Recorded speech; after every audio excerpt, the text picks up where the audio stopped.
கர்த்தருடைய புஸ்தகத்திலே தேடி வாசியுங்கள். இவைகளில் ஒன்றும் குறையாது, இவைகளில் ஒன்றும் ஜோடி இல்லாதிராது.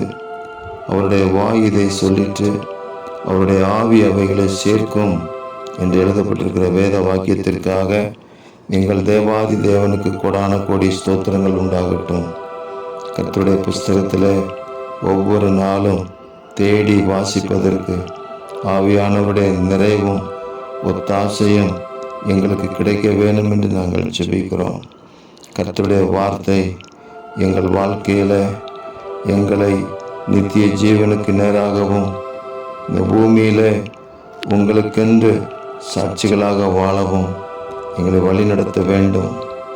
எழுதப்பட்ட வார்த்தைகள், பேசப்பட்ட வார்த்தைகள், பேசுகின்ற வார்த்தைகளாக அனுதின வாழ்க்கைக்கு ஆகாரமாக எங்கள் தேவனே எங்களுக்கு கொடுத்து வளமான வாழ்க்கை வாழ, வல்லமையான ஜீவியம் செய்ய தேவரீர் உதவி செய்வீராக. எங்கள் தேவன் அப்படி எங்களை வழிநடத்தி உடைய வசனத்தினால் வார்த்தையினால் நிரப்புவதற்காக ஸ்தோத்திரம். இரட்சகர் இயேசுவின் நாமத்தில் ஜெபிக்கிறோம் பிதாவே. ஆமென், ஆமென், ஆமென்.